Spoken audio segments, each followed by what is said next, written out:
สวนอุณวงศ์ฟาร์มตอนนี้แม่นเขากำลังขนย้ายกกข้าวเนาะมาปลูกที่สวนเขาเนาะอันนี้จะเป็นกกข้าวน้ำหอมทุกคนอันนี้แม่นเขากำลังจะลงปลูกอ่ะเดี๋ยวเขาจะมาเบิ่งวิธีการขนย้ายหน่อยกันการปลูกกันเนาะก่อนเขาจะลงปลูกเขาควรใส่อย่างแน่เดี๋ยวไปถามเพิ่นนี่อันนี้แม่นเขาจะใช้รถเข็นเนาะเพื่อจะว่าสะดวกสบายเพราะว่าต้นข้าวนี่เป็นต้นข้าวที่ว่าใหญ่แล้วเนาะเขาก็จะเอามาลงปลูกที่ฟาร์มเขา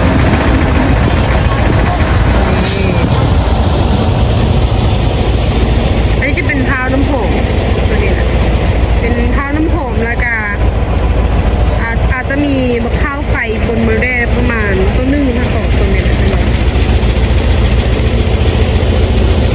อันนี้เป็นต้นที่ว่าใหญ่เนาะประมาณ2 ปีแล้วตัวนี้แต่ว่าให้ยังไม่ได้เก็บผลผลิต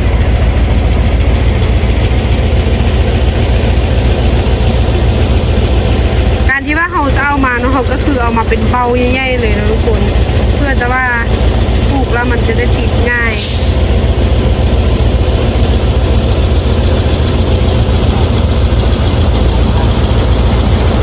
ในการขนย้ายเขาก็จะใส่ลูกเข็นตรงเนี้ยตรงนี้เลยว่าจะให้มันห่างว่าห่างกันหลายนะ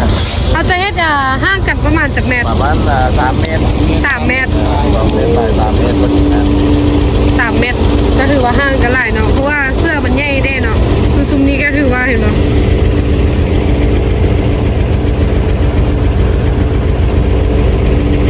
อันนี้ก็คือใหญ่มามันจะเป็นแถวไปยาวเลยเนาะ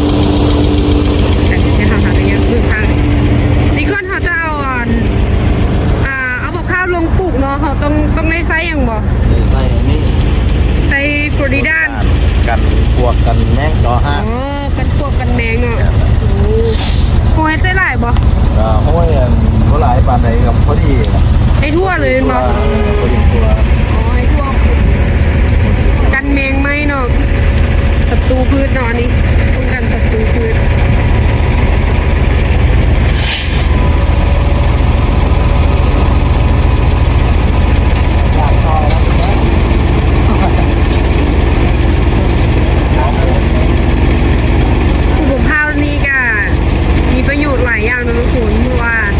เป็นทั้งพุ่มแล้วก็ให้ผลผลิตเขาได้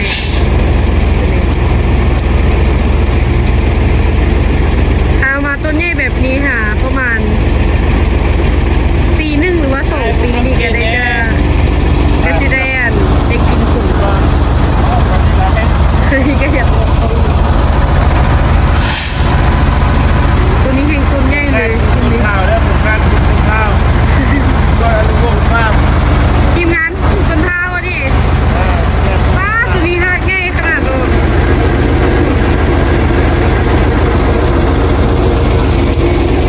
อันนี้เรามานี่ประมาณ17 ต้นแล้วนะทุกคนปลูกไปได้ยังไม่หัดเพิ่งกันหรอกหากระหอนนั้นอันนี้ไม่เท่าลงก้อนแล้วเราจะได้แปลงแล้วก็จะได้ลงปลูกคุมดินอีกนึงนะคะจะมาถ่ายดูอีก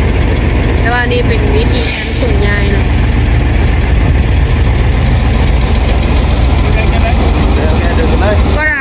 ก้อนที่ว่าเขาจะลงปลูกเขาต้องได้เอาผ้าดำออกก่อนนะทุกคนเพื่อให้มันขยายหากออกเพื่อหากมันเดินไว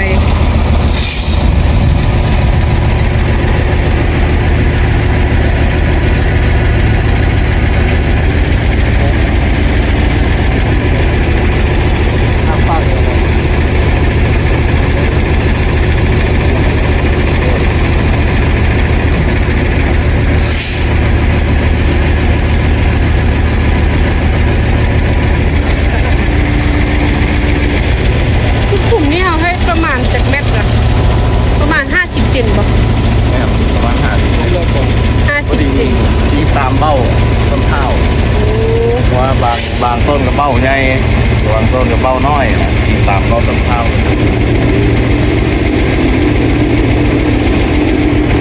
คือจังต้นนั้นกับเบ้าใหญ่ต้นนั้นต้นใหญ่ขึ้นกับเบ้าใหญ่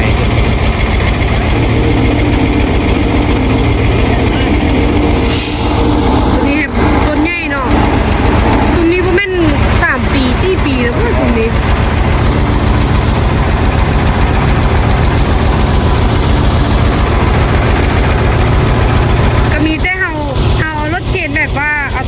งวางไว้ก่อนเนาะแล้วค่อยปลูกน้ำข้นที่หลังก็คือดินถมเนาะ รถน้ำรถตกรถแบกให้มันตรงเราผมดินทีหลัง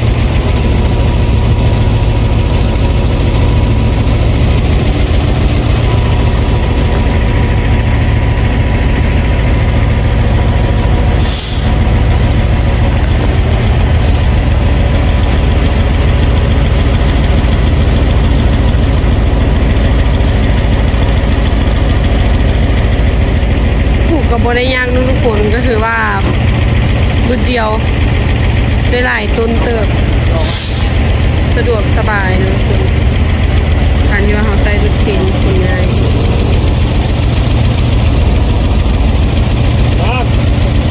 วางเลยครับ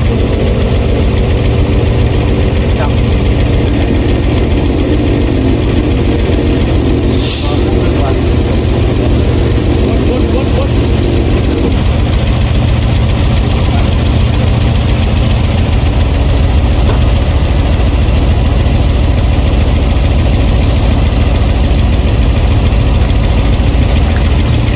ไอ้แบงค์แล้ววันนี้เขาจะได้เอาพุ่นโคกไม่อย่างมาใส่บอก ยัง ใช่ เดี๋ยวใส่อยู่แต่ว่าให้มันติดก่อน โอ้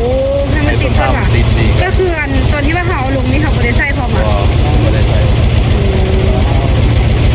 เอาลงปลูกเบิดแล้วเบิดเราจะมาใส่น้ำหลัง โอ้หมายความว่าปลูกแล้วเบิดก็เราค่อยเอาพุ่นโคกมาใส่ทีหลัง ก็คือพวกนี้เขาจะไม่ได้ใส่ปุ๋ยเนาะก็คือใส่พุ่นโคกแทน คนธรรมชาติ แล้วก็จะได้มั่นบ้านเกลือแล้วทุกคนเพราะว่าพวกนี้เห็นบ้านเกลือได้แล้ว ต้นลงน้ แต่ว่าให้มันติดก่อนเนาะอ้าวมือหักมันนะที่ลึกแล้วหักมันตัวโมมันว่าต้นพร้าวนี่มันนานลมเนาะเวลาฟ้าลมเอียงหักแก้วมันหลาย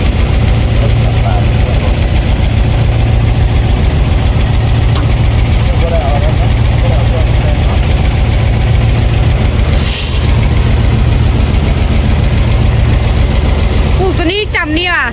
แล้วเราจะไปปลูกลงใส่อีก โอ้ลงข้างๆพอดี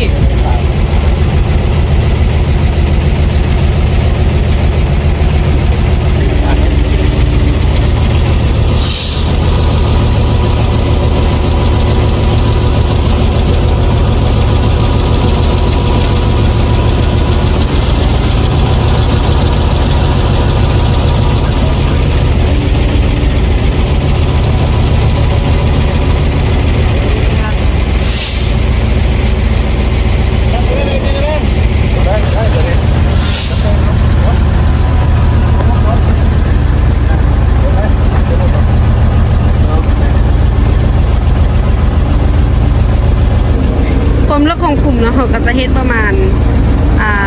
50 เซนเรือแม็กหนึ่งทุกคนความลึก แต่ว่าความกว้างนี้เราจะเฮ็ดอยู่ประมาณ2 เมตรเนาะเพราะว่ามันเบาใหญ่เนาะ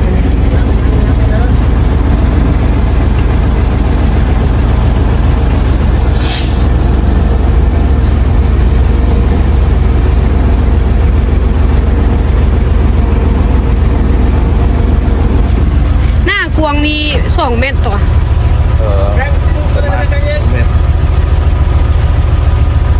อีกต้นหนึ่ง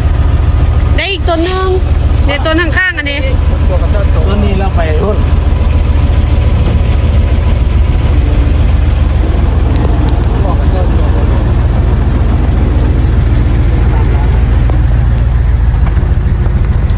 นี่เลยนะทุกคนก่อนเขาจะลงปลูกเขาก็คือต้องได้วางโพลีดานเบิดทุกกลุ่มเลยเนาะ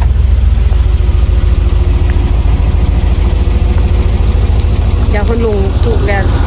แล้วเขาจะพาทุกคนย่างไปเบิ่งตรงที่เขาปลูกแล้วเนาะอยู่เบื้องน้ำพุ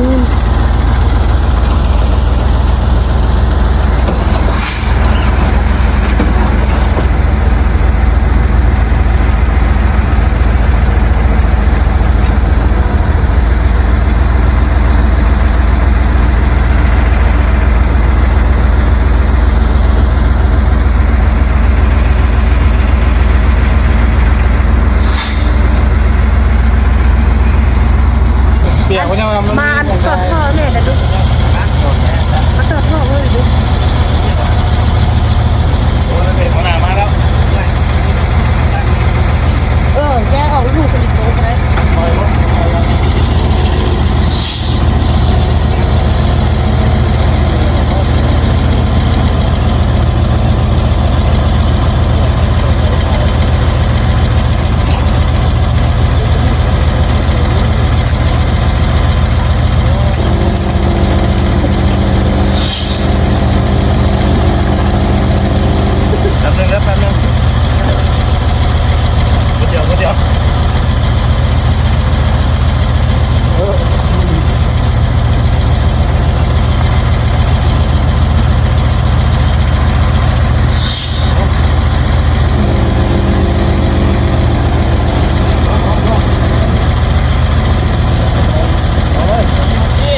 สื้อคือโบตัดออกเป็น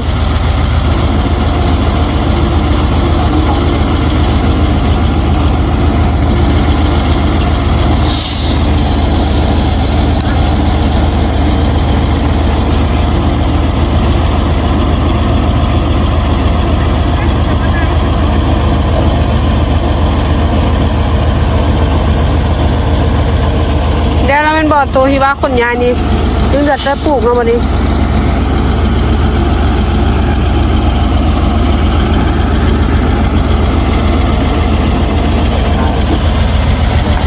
ไปเบิ่งว่าเราจะได้ปลูกในโซนใดอีก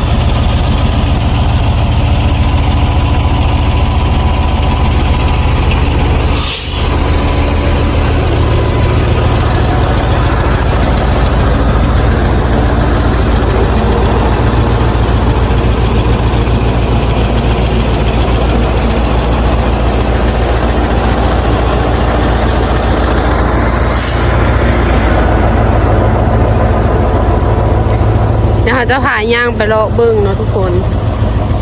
ว่าตัวที่ปลูกแล้วเป็นทรงเนี้ยแปะอันนี้เป็นเขาหายก็มาวางไว้นะทรงนี้มีแต่ต้นงามๆเลยทุกคน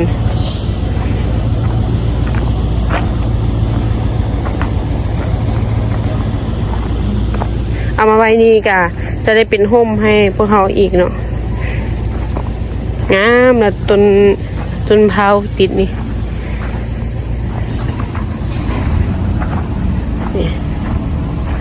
ซุมนี้แม่นเฮา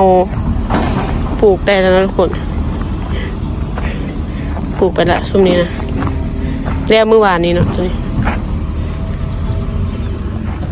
ก็คือถามถุ่มให้มันท่วมเบาขึ้นไปเลยก็เฮ็ดเป็นคูสูงๆเลยนะทุกคนหลังจากที่ว่าเขาปลูกแล้วเขาก็จะได้ระวังระบบน้ำดีๆไป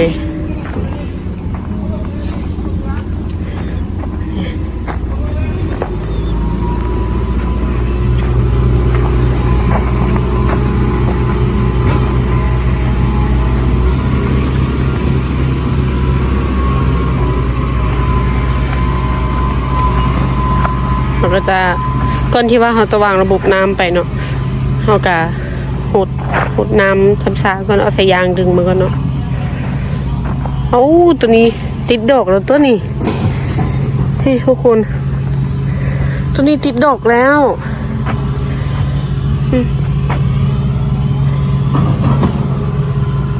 เมื่อวันนี้นอ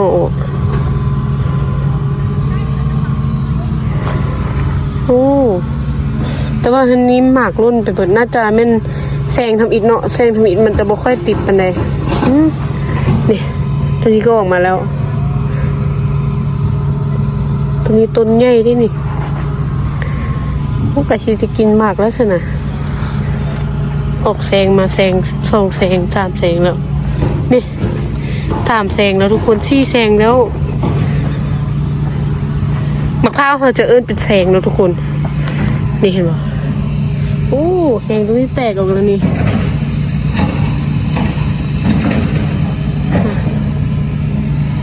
หลังจากที่มันแตกแล้วปอกมาเปลือกไปออก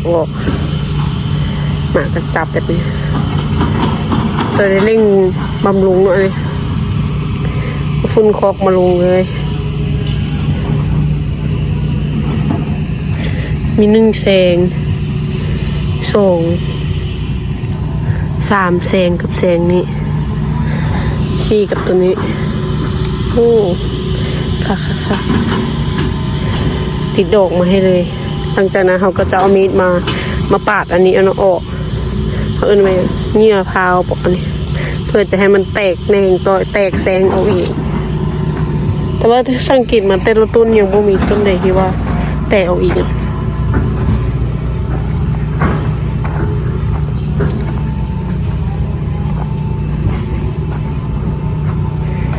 ว้ายปลูกใส่เข็มหนองนี่คักแท้มาติดมานี่บักงามเลยทุกคนเดี๋ยวเรียงมาเที่ยวเบิ้งยูสฟาร์มเขาเด้อไปเดี๋ยวเขาพาไปคุณไปเบิ้งปนี้ว่าเพื่อหลังจากที่มันปลูกแถวนี้แล้วเราเพิ่นจะไปลงปลูกอีก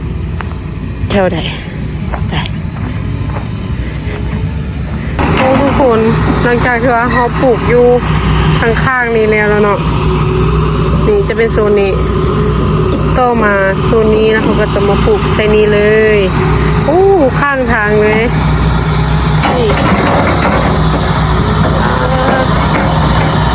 นี่วิวงามๆเลยนี่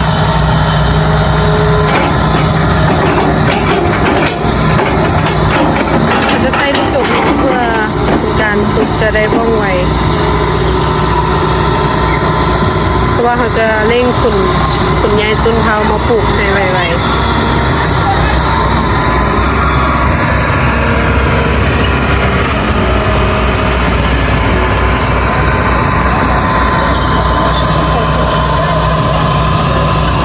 เอาลงไปได้เอาลงเลยโอ้คนนี่น่ะโอ้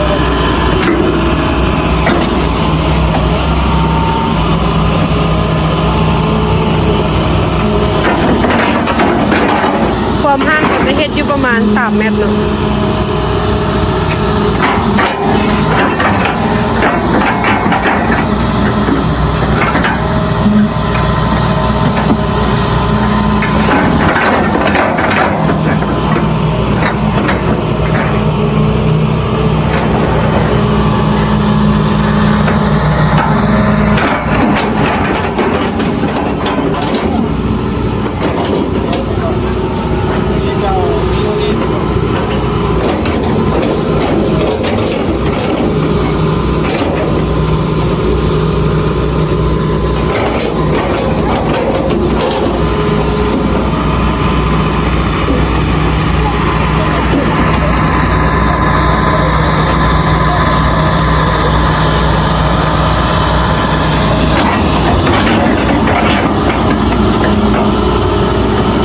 ตัวนี้เขาจะปลูกไปคุณเนาะจะสุดหนองน้ำตกเลย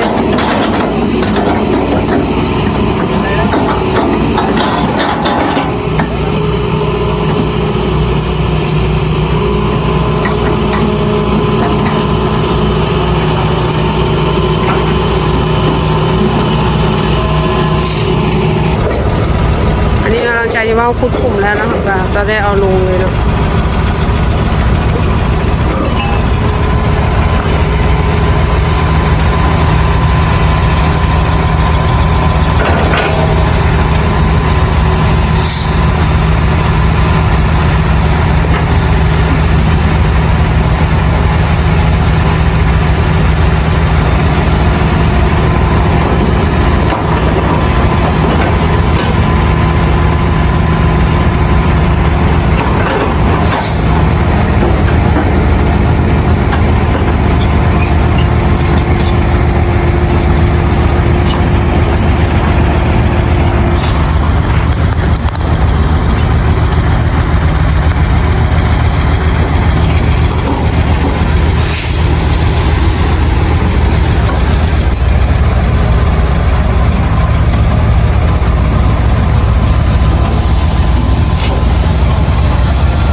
กันประมาณจากเมตรนี่ 3 เมตรเท่าครับ โอ้ห่างออกจากนี้ก็3 เมตรออกจากทางคอนกรีตอ่ะ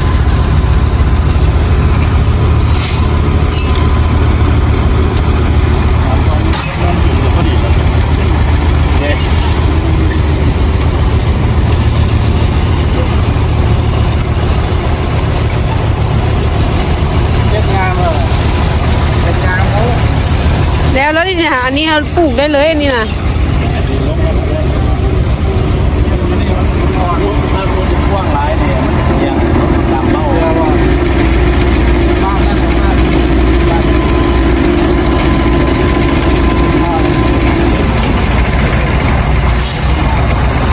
นี่ต้นนึงเขาได้กินได้หรอ เห็นแล้ว เร็วขนาด ลงตีดอกแค่ปั๊บหมด แม่นว่ะ ตอนนี้ เขาย่างไปเบิ่งกินดี ผ่านร่างกาย ย่างไก่ก็เริ่มเป็นมาด้วยออก ๆมันแตกออกเลยอ่ะ ก็ว่าพวงกับไปเอ็ดแล้วก็หักพวง น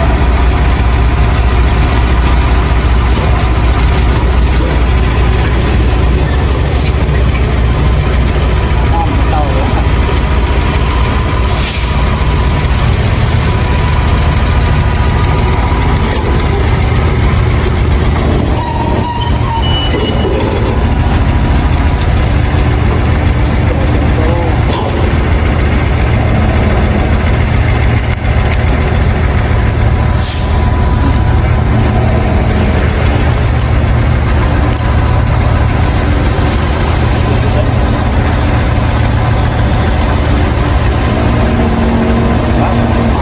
มาเลย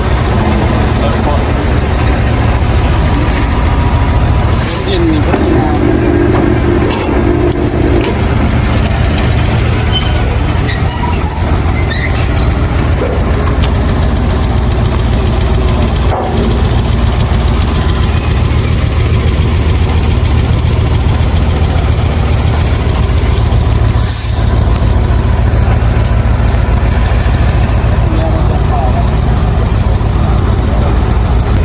อันนี้ทุกคนความห่างของแต่ละต้นก็คือห่างกัน3 เมตรเนาะออกจากหน้าทางนี้ก็3 เมตร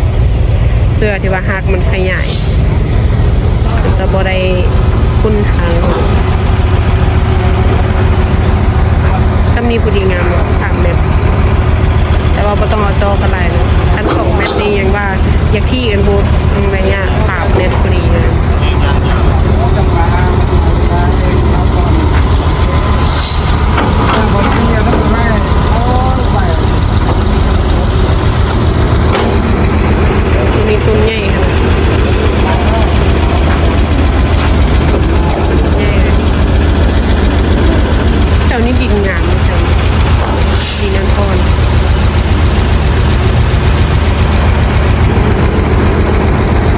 ลงเลยลง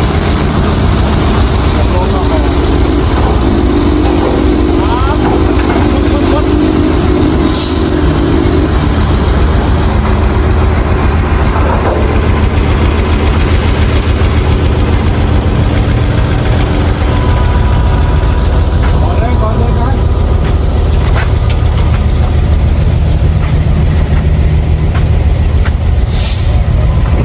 อ่ะเดี๋ยวเขาไปท่าเบิ้ง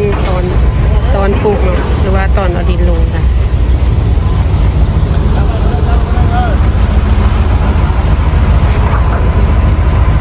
ชื่อเรียนชิบเลย อันนี้นะทุกคนหลังจากที่ว่าเรา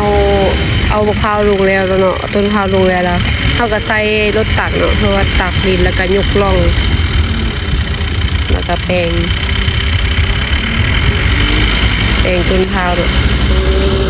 อันนี้ก็คือวิธีตกแต่งให้มันงามเนาะก็คือเอาเสียมประส่วนมาตกแต่งแต่ละคุมก็ค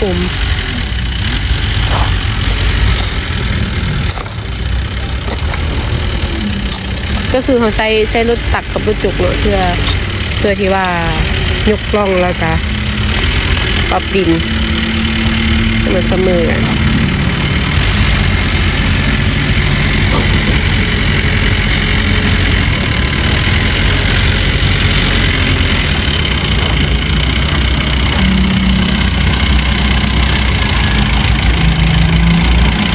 ก็คือส่วนดินเครื่องดินในข้างหน้าเนี่ยยกขึ้นเลยอันนี้ก็ถือว่าปลูกแล้วนะทุกคนเหลือแต่ตกแต่งนี่ตกแต่งดินถมดินให้มันเรียงกัน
นี่ก็คือยกภูขึ้นไปเนาะจะซื้อดินแล้วก็ยกภูขึ้นมานี่ให้มันสูงขึ้น มันแบบผ้าที่ไหนก็เป็นอย่างนั้นแล้วห้อง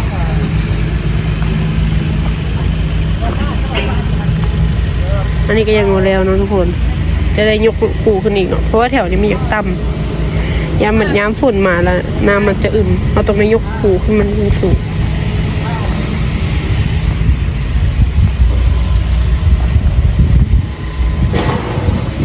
จะใช้รถตักเพื่อจะว่าได้ทุบดินเมืองนี้หันกันแล้วแล้วก็จะหันชายยากไปเมืองนี้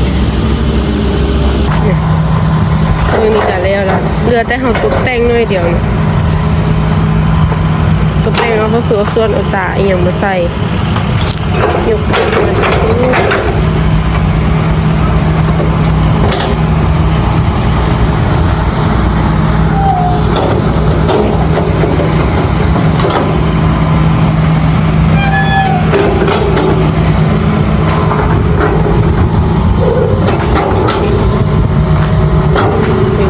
จะถูกแทนได้แบบนี้เลย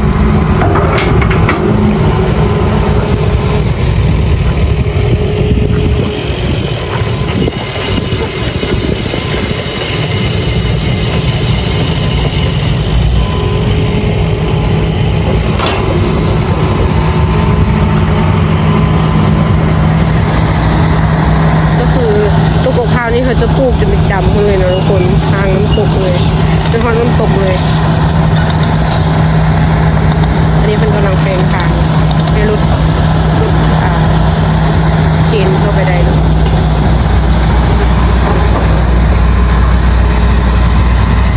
โอเคทุกคนวันนี้เราก็ขอจบคลิปเพียงเท่านี้ทุกคนฝากทุกคนกดไลค์กดแชร์กดติดตามด้วยเด้อบ๊ายบายเดี๋ยวเรามาอัปเดตอีกรอบหนึ่งเนาะทุกคนเพราะว่าจะมีต้นพร้าวมาอีกเราเบิ่งกันว่าเราจะปลูกไว้โซนใดไว้ติดตามไว้เนาะทุกคน